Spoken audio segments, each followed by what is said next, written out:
বাংলাদেশ ছোট একটি দেশ, কিন্তু এই ছোট দেশটিকেই ঘিরে এখন বিশ্বের দুই পরাশক্তি আমেরিকা এবং চীনের নীরব ক্ষমতার যুদ্ধ। একদিকে ইন্দো প্যাসিফিক স্ট্র্যাটেজি, অন্যদিকে বেল্ট অ্যান্ড রোড।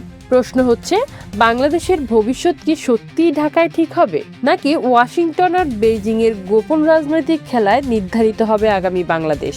আসসালামু আলাইকুম, আপনি দেখছেন আমাদের বিশ্বের জিওপলিটিক্যাল বিশ্লেষণ। আজকে আলোচনায় আমরা জানাবো কেন হঠাৎ করে বাংলাদেশকে নিয়ে এত আগ্রহী হয়ে উঠেছে আমেরিকা এবং চীন, কেন বঙ্গোপসাগর এখন বিশ্বের সবচেয়ে গুরুত্বপূর্ণ কৌশলগত এলাকাগুলোর একটি, এবং কিভাবে এই দুই শক্তির রাজনৈতিক ও অর্থনৈতিক প্রতিযোগিতা বাংলাদেশের ভবিষ্যৎ অর্থনীতি, নির্বাচন, সামরিক শক্তি ও পররাষ্ট্রনীতিকে প্রভাবিত করতে পারে। একটা সময় বাংলাদেশকে শুধু উন্নয়নশীল দেশ হিসেবেই দেখা যেত, কিন্তু এখন পরিস্থিতি বদলে গেছে। কারণ বাংলাদেশের অবস্থান এমন এক জায়গায় যেটা সরাসরি যুক্ত ভারত মহাসাগর, দক্ষিণ পূর্ব এশিয়া এবং বঙ্গোপসাগরের সামুদ্রিক রুটের সঙ্গে। বিশ্বের বড় বড় বাণিজ্যিক জাহাজ এই রুট ব্যবহার করে, আর যেই দেশ বঙ্গোপসাগরের ওপর প্রভাব রাখতে পারবে সে পুরো অঞ্চলের অর্থনীতি ও নিরাপত্তার প্রভাব ফেলতে পারবে। এ কারণেই চীন চায় বাংলাদেশকে তাদের বেল্ট অ্যান্ড রোড ইনিশিয়েটিভের গুরুত্বপূর্ণ অংশ বানাতে। অন্যদিকে আমেরিকা চায় ইন্দো প্যাসিফিক অঞ্চলে নিজের প্রভাব ধরে রাখতে। বাংলাদেশ এখন যেন দুই পরাশক্তির দাবাবোর্ডের মাঝখানে দাঁড়িয়ে থাকা এক গুরুত্বপূর্ণ খুঁটি। চীনের নীরব কৌশল। চীন সরাসরি যুদ্ধ করে না, তারা প্রথমে বিনিয়োগ করে, অবকাঠামো তৈরি করে, তারপর ধীরে ধীরে প্রভাব বাড়ায়। বাংলাদেশে বড় বড় সেতু, টানেল, বিদ্যুৎ কেন্দ্র, বন্দর প্রকল্পে চীনের অংশগ্রহণ দিন দিন বেড়েছে। চীনের মূল লক্ষ্য তিনটি: ১. বঙ্গোপসাগরে শক্ত অবস্থান তৈরি করা। ২. দক্ষিণ এশিয়ার ভারতের প্রভাবকে ব্যালেন্স করা। ৩.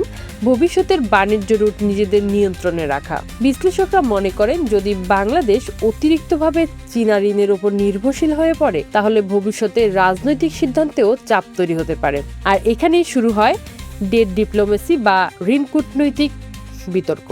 অন্যদিকে আমেরিকার কৌশল একটু ভিন্ন। তারা সরাসরি অবকাঠামো না বানিয়ে গুরুত্ব দেয় গণতন্ত্র, মানবাধিকার, অবাধ নির্বাচন এবং নিরাপত্তা সহযোগিতায়। কিন্তু আন্তর্জাতিক রাজনীতিতে অনেক বিশ্লেষক মনে করেন এগুলোর পেছনেও থাকে কৌশলগত স্বার্থ।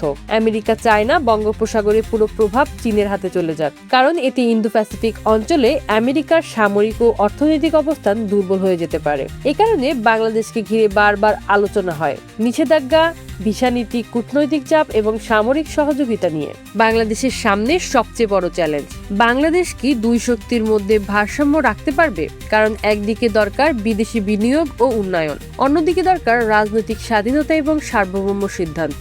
যদি বাংলাদেশ এক পক্ষের দিকে বেশি ঝুঁকে যায়, তাহলে অন্য পক্ষের চাপ বাড়তে পারে। এখানেই বাংলাদেশের কূটনীতি সবচেয়ে গুরুত্বপূর্ণ। অনেক বিশেষজ্ঞ মনে করেন বাংলাদেশের জন্য সবচেয়ে নিরাপদ পথ হচ্ছে ব্যালেন্সড ফরেন পলিসি, অর্থাৎ সবার সঙ্গে সম্পর্ক রাখা, কিন্তু কারো উপর পুরোপুরি নির্ভরশীল না হওয়া।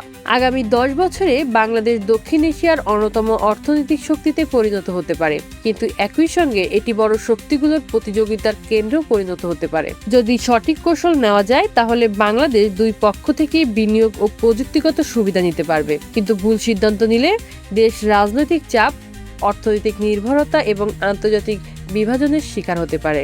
বাংলাদেশ এখন শুধু একটি দেশ নয়, এটি হয়ে উঠছে ভবিষ্যতের জিওপলিটিক্যাল যুদ্ধের গুরুত্বপূর্ণ কেন্দ্র।